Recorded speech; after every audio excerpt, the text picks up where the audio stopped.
एक सवाल कई दिनों से मेरे ज़हन में चल रहा है।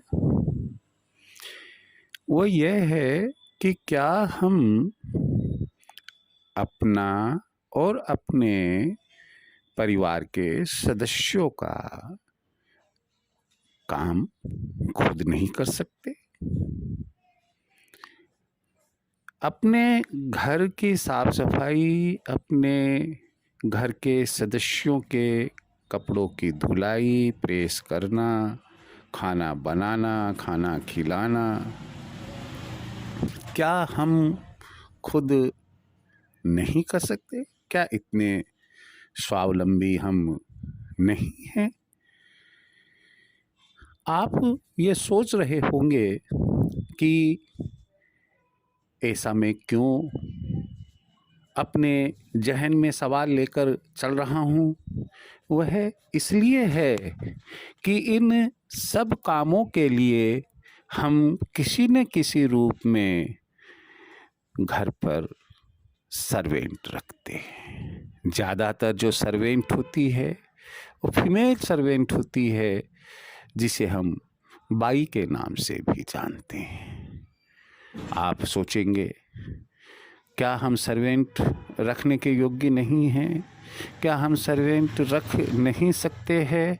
आप सर्वेंट भी रख सकते हैं, सर्वेंट रखने योग्य भी है।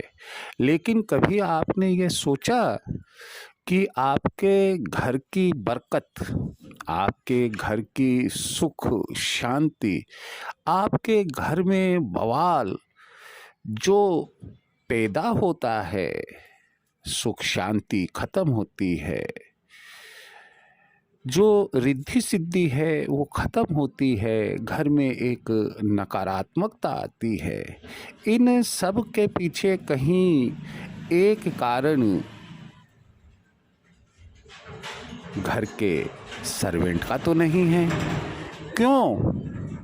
क्योंकि आप जानते हैं कि वह न केवल अपने घर पर ही काम करती है, बल्कि वह नामालूम कितने घरों पर काम करके आ रही है।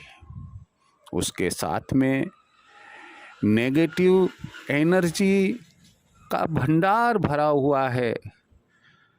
उसकी नज़रों में हो सकता है कि चूंकि आप अच्छे धनाढ्य व्यक्ति है, पैसे वाले व्यक्ति है, आपका लिविंग स्टैंडर्ड अच्छा है, आपका खान पान अच्छा है, आप अपने बच्चों को तहजीब से रखते हैं, अच्छा खिलाते हैं, अच्छा शिक्षा देते हैं, अच्छा पढ़ाते हैं, लेकिन वो ऐसा नहीं कर पाते हैं। कहीं ऐसा तो नहीं है कि हर बार उनके दिमाग में ये बात खटती हो, अरे यार, ऐसा भोजन अगर मेरे बच्चों को भी मिलता, ऐसा खान पान, ऐसा पहनावा मेरे बच्चों को भी मिलता तो कैसा होता। तो वो क्या है? वह एक टोक है, वह एक नज़र है। आप अपने बच्चे को इंग्लिश मीडियम स्कूल में पढ़ाते हैं, कॉन्वेंट स्कूल में पढ़ाते हैं, उसके बच्चे या तो पढ़ ही नहीं रहे हैं या सरकारी स्कूल में जाते हैं। उनका लिविंग स्टैंडर्ड आपके बच्चों से बहुत कमज़ोर है। कहीं ऐसा तो नहीं है कि वो आपके बच्चों की ऐसी जो लाइफ स्टाइल है, लिविंग स्टैंडर्ड है, उससे कहीं कोई ईर्ष्या रख रही हो। ना केवल इतना ही, बल्कि आपके घर की बातें कहीं ऐसा तो नहीं है कि जहाँ दूसरी जगह काम करने के लिए जाते हैं, वहाँ उनके यहाँ ऐसा हो रहा है, उनकी पत्नी ने ऐसा किया, पति ने ऐसा किया, वो तो ड्रिंकर है, वो तो रात को लेट आते हैं, वो सुबह जल्दी चले जाते हैं, उनकी पत्नी इस प्रकार से फिजूल खर्ची करती है, या पूजा पाठ बहुत करते हैं, वो बहुत सलीके से रहते हैं, बच्चे बड़े होनहार हैं। बहुत सी ऐसी बातें हैं, लेकिन आप हमेशा मान के चलिएगा कि धनात्मक बातें तो कम होती है, लेकिन आपको अपनी बाई से दूसरों की बातें बनाते हुए, कहते हुए, अरे आज तो उनकी सास बहू में लड़ाई हो गई, उनकी ननद और भौजाई में लड़ाई हो गई, देवरानी जेठानी में लड़ाई हो गई, पति पत्नी में झगड़ा हो गया, 2 दिन से साहब ने खाना नहीं खाया, आज तो मैंने इतनी सब्जी फेंकी, इतना ये करा वो किया, वहाँ पर तो शराब की बोतलें खुली हुई थी, गिलास पड़े हुए थे। आप सोचिएगा कि जो हमें दूसरे के घर की बातें बता रही है और हम भी बड़ा दिल लगाकर उसको सुन रहे हैं, अच्छा और बता और क्या हुआ, और बता और क्या हो रहा है, तो क्या हमारी बातें कहीं दूसरी जगह नहीं जा रही है?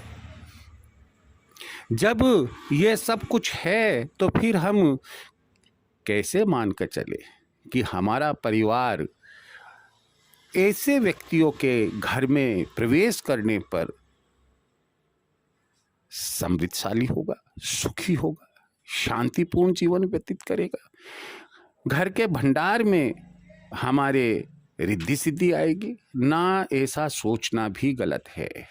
एक बात और बताऊं, आज जहां महामारी का समय चल रहा है, ना मालूम किन किन लोगों के यहाँ झाड़ू पोछा बर्तन मांज कर आते हैं, वही हाथ हमारे यहाँ आकर लगाते हैं। हमारे बर्तन, हमारे हमारे जो कपड़े लत्ते हैं, हमारी जो अंदर की स्थिति है, हमारा फर्श है, उन सब के ऊपर उनके पांव हाथ लगते हैं। ना मालूम कितने वायरसेस उनके साथ में हमारे घर में प्रवेश करते हैं।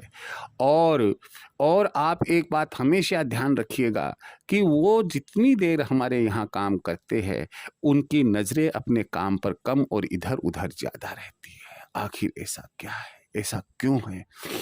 तो कहीं ऐसा तो नहीं है कि आज जो परिवार टूट रहे हैं, जो सुख शांति भंग हो रही है, डाइवोर्स हो रहे हैं, सेपरेशन हो रहा है और बच्चे चिड़चिड़े हो रहे हैं, हमारे जो इनकम है उसमें बरकत नहीं होती है, रोजी रोजगार में बरकत नहीं हो रही है, कहीं इन सब के पीछे एक यह कारण तो नहीं है? जहाँ तक मेरी मान्यता है, मैं अपना विचार बता सकता हूँ कि परिवार छोटे से छोटा होता चला जा रहा है। सामान्यतया हम पाएंगे कि अधिक से अधिक पापा मम्मी आपके बच्चे, बस 6-7 सदस्यों का एक छोटा सा परिवार होता है। आप स्वयं चाय बनाकर पिलाएंगे, देखिए आपका स्नेह उसमें होगा। आप खुद खाना बनाकर खिलाएंगे, आपका स्नेह प्यार उसमें होगा, सकारात्मकता होगी। आप घर में पोछा लगाएंगे तो आपको ऐसा लगेगा कि यार देखो मेरा फर्श कितना अच्छा चमक रहा है। आप बर्तन साफ करेंगे तो आप ऐसा देखेंगे कि कहीं कोई विम का पोर्शन तो विम लगा हुआ तो नहीं छूट गया है। ये सब बातें आप देखेंगे और आपकी एक पॉजिटिव थिंकिंग, उसके अंदर पॉजिटिव थिंकिंग होगी और पॉजिटिव थिंकिंग होने से घर में बरकत होगी, बच्चों की पढ़ाई अच्छी होगी, आप लोगों में एक कोऑर्डिनेशन बना हुआ रहेगा और आप सुख शांति से रह पाएंगे।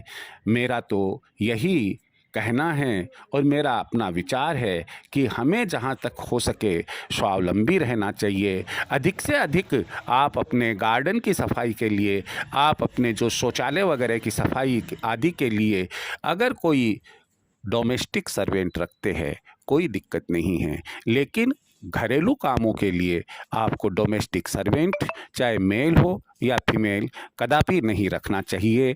यह मेरी मान्यता है। अगर आप इसके अनुसार चलते हैं तो परिवार टूटेंगे नहीं, घर में सुख शांति रहेगी, बहन भाइयों में प्यार रहेगा, बच्चों में प्यार रहेगा, पति पत्नी में प्यार रहेगा, आप अपने सास ससुर माता पिता के साथ में प्यार करेंगे।